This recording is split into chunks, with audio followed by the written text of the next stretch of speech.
All right, shalom to all the viewers out there. I'm Brother Yerushalayim, your host for the Bible Unlocked. And today we're going to be getting into a mystery. Well, it's not really a mystery, but to those that are not that well read in the Bible or that come from a Christian background, it's going to be kind of a mystery to you on who created evil. The topic is who created evil. A lot of people have their own philosophy on how evil got here. But today we're going to delve into the Bible and find out what God says, or who God says is responsible for creating evil. Because the Bible is clear on who created evil. It's not debatable on who created evil in the Bible. So that's what you're going to get the understanding on today. And it's gonna rock some boats. A lot of people are going to be a little uncomfortable after seeing this message, because it's going to be a surprise to a lot of you on how evil got here and who's responsible for the evil acts going on out here on the earth. So with that being said, you need to sit back and push your emotions to the side. We're going to deal with this topic on a scholastic level. We're going to go into the Bible and we're going to deal with it for what it says. So you need to put your emotions and take them off of the forefront, and then you got to just open up your mind so you can get the understanding on what you're about to receive. Amos chapter 3 verse 6. Shall a trumpet be blown in the city, and the people be not afraid? Shall there be evil in a city, and the Lord have not done it? See, the prophet Amos is asking a question. It's the topic of discussion. He says, shall there be evil done in a city, and the Most High God is not responsible for doing it? It's a rhetorical question, but God actually answers this question himself. Isaiah 45 verse 7. I form the light. God says he's the one who forms the light. When you see the sun go up in the morning, God is the one who does that. And create darkness. And he create darkness. So when the sun goes down, God is the one responsible for allowing the darkness to happen. I make peace, and God makes peace. When there's peace in your household, when it's peace between countries, God is the one responsible for doing that. And create evil. God says he does what? And create evil. Wait, I didn't think I understood that. God says he does what? And create evil. I, the Lord, do all these things. And just in case you didn't understand, God wrote his signature on the bottom of it. He says, I, the Lord, do all these things. Not Satan, not anybody else. God says, I'm the one responsible for doing all these things. I am the great I am. Nobody else gets the glory behind doing it. I'm the one who does it. He's telling you straight out, so you don't have to there's no misunderstanding, there's no miscommunication. God is telling you straight up front, I'm the one who does this. When you see people getting killed in the streets, I'm the one who does this. When you see people getting murdered, I'm the one who does this. When you see wars going on around, I'm the one who does this. 1 Samuel 2 verse 6. The Lord killeth. See, God is telling you he's the one who does the killing. He's the one who kills. It's without a shadow of a doubt. God is telling you, the Lord killeth. He's telling you, I kill and maketh alive. And God will bring you back to life. Like when some people in the hospital, when they done got shot 20 times, God is the one who allows them to stay alive. Yeah, the doctors do the surgery, but God is the one who gives the ultimate decision on if this man can stay alive or not. The doctors play their role, but God is the one who says, spirit stay there or spirit come up. He bringeth down to the grave. Yep, like God will bring you right down to the grave. You say, nope, I don't want him living anymore. I want his soul to come down to the grave and bring it up. And he bring you right back up. People that have had heart attacks, people that have been pronounced dead, and all of a sudden, 2 days later, are coming out of a coma and all that. God is the one who says, you know what, it's not your time to go yet. I don't want him to die yet. The Lord maketh poor. God is the one who made the nation of Israel poor, like the so-called Negroes and Hispanics that are in the ghettos. God is the one who did that to you because you didn't want to keep his commandments. God put you in the projects, in the third ward projects, and in the slums. He's the one who put you in these places on welfare and all that. God put you there because you didn't want to listen and obey. He says he's responsible for doing it. And maketh rich. And God is the one who made all the Gentiles rich. He put them above the nation of Israel. He gave them the riches and the glory of the planet Earth for this moment of time. God is the one who did that. He gave the so-called Europeans the right to rule right now the earth. He gave them that power. It's all in his hands. He's in control of everything going on. He's the one moving everyone on the chessboard. He's moving all the figures around. Exodus 12, verse 29. And it came to pass that at midnight, the Lord smote all the firstborn in the land of Egypt. Do you remember the Passover? God came through and he killed all the firstborn in the land of Egypt. God is the one who did that. God is the one responsible for doing that. From the firstborn of Pharaoh that sat on his throne unto the firstborn of the captive that was in the dungeon. God killed the son of the Pharaoh, the highest ranking man, and he killed the firstborn to the ones that was in the dungeons, in prison, basically. He killed their firstborn as well, too. He didn't discriminate between the high class and the low class, because God is not a respective person when it comes to judgment.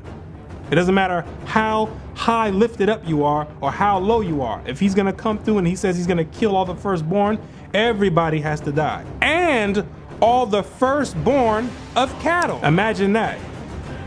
What did the cattle do wrong? You have to ask yourself, why did he kill the firstborn of the cattle? He slaughtered all the humans. Okay, we can understand that. The Egyptians wouldn't let the children of Israel go. But why did the cattle have to die? Because God does not play any games. God is when he goes on a slaughtering spree, he's killing everything. He doesn't play any games. Psalm 78, verse 49. He cast upon them the fierceness of his anger, wrath and indignation and trouble by sending evil angels among them. See, God is not the one that physically goes out with a sword and start slicing people up. That's not the way it works. God is sitting on his throne and he's controlling both sides. He's controlling the left-hand side, which is headed by Satan or the Beelzebub, and he's controlling the right-hand side, which is headed by Yahushua, or who you call Jesus Christ. God is in the middle. God controls both sides. He's sending the evil angels to go out and do his work. So when it says that God killed the firstborn of Egypt, or when God does any of the killing, God is not the one who comes down and does it himself. He sends the evil angels to go and do his bidding. 1 Samuel 16 and verse 14. But the Spirit of the Lord departed from Saul. See, Saul had a righteous spirit at first. He had a spirit of the Most High. And an evil spirit from the Lord troubled him. The Most High took that spirit from him and replaced it with an evil spirit. Had him trying to kill King David. When David he wasn't king at the time, but trying to kill David, his servant. And David wasn't doing anything to him. But an evil spirit from God troubled him.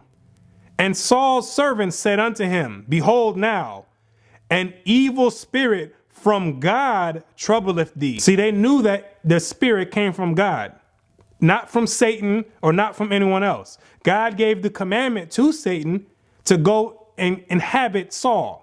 And that's what happens to a lot of people. You got people walking around as murderers and killers. God gave Satan the permission to go inhabit you. You got people walking around waking up and killing a whole family. God gave Satan the permission to go inhabit you. You got people waking up and kidnapping kids. God gave Satan the permission to go inhabit these people. That's the way it works. Satan can't get up and go by himself. Satan has to get permission from God. If he doesn't get permission from God, it's not happening. It's not happening. Satan can't just wake up one day and say, I'm going to go do my own thing. Satan ain't rebelling. Satan cannot rebel. Satan is already on the evil side. In order for Satan to rebel, Satan would have to come to the righteous side. Satan is already sent out to do evil. He cannot rebel against God. He's already evil. But when God needs to do something evil, Satan, go do your job. That's the way it works. It doesn't work any other way. 1 Kings 22 and verse 20. And the Lord said, who shall persuade Ahab that he may go up and fall at Ramoth Gilead? God wanted Ahab to go up and fight at Ramoth Gilead because God was going to kill him there. That's where Ahab was going to meet his final destination. And one said on this manner, and another said on that manner. And there were spirits up there giving suggestions on how they were going to get Ahab to go up and fight. So one was saying this, and there was another spirit saying that. And there came forth a spirit and stood before the Lord and said, I will persuade him. Then there came another spirit that came before God and said, you know what? I have a plan. This is what I'm going to do. And the Lord said unto him, wherewith?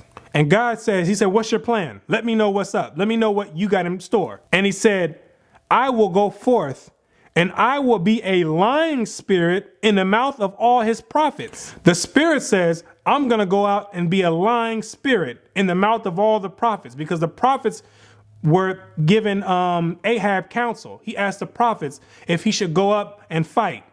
So the spirit says, I'm going to go and be a lying spirit in the mouth of all his prophets so they can get a lying counsel from the prophets. So Ahab can get a lying counsel from the prophets. And he said, thou shalt persuade him and prevail also. Go forth and do so. And God says, yep, you know what? That's going to work. I like that idea. That is going to work. Now, therefore, behold, the Lord hath put a lying spirit in the mouth of all these prophets, and the Lord hath spoken evil concerning thee. And God is the one, even though the spirit said he was going to go do it, God is the one who got the credit for it. It says God is, because God gave him the permission to go do it. So the credit actually automatically, it automatically goes back to God. He's the one who gets the credit for it, even though that spirit is the one that came up with the idea and actually went forth to do it. It's no different from in a military. You have the general who sits he sits behind in the office now, the high general and the president. We'll say the president. The president sits back and signs papers, and he authorizes things to happen. He authorizes wars to happen, troops to go here, troops to go there. Is he out there the one doing it? The president is not doing nothing. He's just authorizing it. But when things are successful, who gets the credit for it? The president does. Who gets the credit for it? The president does, even though he didn't go out and shoot a gun. That's the same way it works with God. God is the ultimate president, and he's getting the credit for all of it. He's pointing people to go this way, that way. Go do this work. Go do that work. And God's the one who gets the credit for it. Psalms 66 verse 5. Come and see the works of God. King David is telling you this. He says, slow down real quick. Put everything up to the side. Sit back. And he says, come and see the works of God. Come see some of the things that God does. He is terrible in his doing toward the children of men. He's terrible in his doings. When God sent the nuclear bomb over there to Hiroshima and Nagasaki, he is terrible in his doing toward the children of men. The World Trade Center, he is terrible in his doing toward the children of men. Trayvon Martin, he is terrible in his doing toward the children of men. Eric Garner, he is terrible in his doing toward the children of men. The politically motivated concentration camp over there in Germany with the fake Jews, he is terrible in his doing toward the children of men. God is terrible in the things that he does to the children of men, and people don't even consider it. God is responsible for doing all these atrocities out here. When the suicide bombers come, God is responsible for doing it. God is responsible for doing it. All these wars being stirred up, God is responsible for doing it. God is responsible for doing it. And it only makes sense. It only makes sense. You cannot have a God that's all good and then you got all this evil going on in earth. It makes no sense. It doesn't make any sense. When I started reading and understanding and being taught these verses, I didn't fight against the scriptures. I never fought against the scriptures. What I did is sat back and I said, you know what? This makes sense. This makes sense. I could never grasp the concept of God is all good or God is all love. I could not grasp that. It never made sense to me. I said, if God is all good, how do we have all these killings going on out here? And people always try to philosophize and say, well, it's a result of people not serving God. No, it's not. Or God just let us do whatever we want and we're the ones doing it. No, God is stirring up the spirits and putting it in people and he's the one who's responsible for it. He's allowing it to happen. He's controlling both sides. He says he creates evil. And it only makes sense. It only makes sense. If God was all good, you would expect the earth to reflect that. You would expect the earth to reflect an all good God. If God was only evil, you would expect the earth to reflect that and to be all evil. But the earth has a balance. It has a balance of good and a balance of evil. The same balance you see in everything out in life. You have people that are tall, you have people that are short. Fat, thin. It's a balance everywhere you go. Dark, light. It's a balance. It only makes sense to have good and evil. Malachi 3 verse 6. For I am the Lord. I change not. See, and a lot of people are going to want to say that, well, that was God in the Old Testament. That's what he did back then. But there's a new God in the New Testament. That's absolutely false. God says he does not change. God was responsible for killing people back then, and it's the same thing today. Nothing has changed. It's the same exact thing. He's the same exact entity. The same back then and the same today. The churches is who has changed God. They're the ones who said, you know what, we're not going to accept God created evil. We're going to say God is all good. The churches are the ones that have blocked you from understanding this, from getting this understanding, the correct understanding of God. The Christian God is not the same God that's in the Bible. That God is all good, like the Christians want to say it, because that's not the same God that's in the Bible. That's not the God of Abraham, Isaac, and Jacob. That's a Gentile God, the God of Christianity. And when I say Christianity, I'm talking about post-Constantine Christianity, where they started taking the books and mixing it with paganism and taking certain verses out and saying, you know what, we're going to pick these verses and we're going to make a God out of them. Because that's essentially what Christianity does. They take a few verses out and then they say, well, this is what we want God to be like. Instead of, he says he comes in the volume of the book. You got to take the good and the bad. So that God of Christianity is not the same. They have changed that and they have made it fit their needs and what they think a God should be like. But that's not the God of the Bible. He's totally different from that. And if you don't want to accept that, then that's fine. But God has, just to show you that God does create evil, he has one last slaughter getting ready to come up. It's going to be the biggest slaughter out there. It's going to be bigger than the flood slaughter. It's going to be bigger than the Egyptian firstborn getting slaughtered.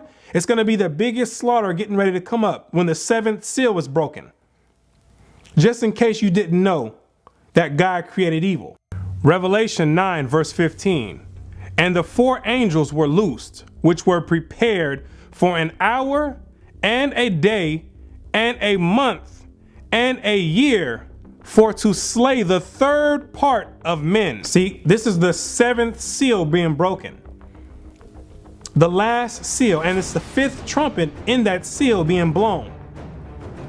And it's going to happen on a specific time, a specific month. It's going to happen on a specific year, a specific month, a specific day, and a specific hour. God has it already written in his book. He has it already written down. And he's going to loose these angels to come out, and they're going to kill 1/3 of mankind. To show you that God ain't playing games. God is not playing games. And he's going to kill 1/3 of men. And the people that's stuck in the doctrine that God is all good, they're not going to know what hit. They're not going to know what hit them. They're going to be looking around crazy. You know how many people 1/3 of men is? If this were to happen today, there's 7 billion people on earth. That would be around 2.5 billion people wiped off the face of the earth in one day and in 1 hour. A specific hour is going to take place. That's all China wiped out, all China knocked out. That's all America wiped off the face of the earth. That's all Brazil wiped off the face of the earth. That's all Indonesia wiped off the face of the earth. And all Russia.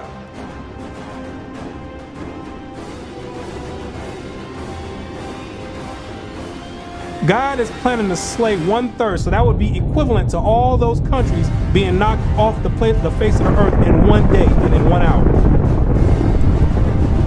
God is not playing any games. And who's going to get the brunt of that? The people that's not keeping God's commandments. You get caught up in Christianity on that hour, all I can say is hasta la vista. If you get caught up in Islam in that hour, hasta la vista. The only way that's going to keep you safe from that last evil destruction that God is getting ready to bring is if you are keeping God's commandments. It's the only way you're going to be safe. He's going to reserve you to the side, the ones that are actually obeying his word. He's going to reserve you, and none of the destruction is going to hit you. Proverbs chapter 7, verse 2. Keep my commandments and live. See, the commandments are going to keep you safe. God's telling you, he gives you the instructions all throughout the Bible. Keep his commandments and you're going to stay alive. You're not going to be put to death. You're not going to touch the lake of fire. Keep his commandments. This is what he's asking you to do. He's not asking you to go to church on Sunday and give him all your tithe. That's not what he's asking you to do. He's not asking you to jump up and hoop and holler and tell you people how much you love God. He's not asking for any of that. He's asking you to keep his commandments and live. And my law as the apple of thine eye. That's what's going to keep you alive in these last days, during this last great slaughter that God has. That's what's going to keep you alive. What's one of the commandments?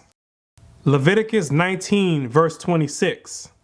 Ye shall not eat anything with the blood. God says not to eat anything that has blood in it.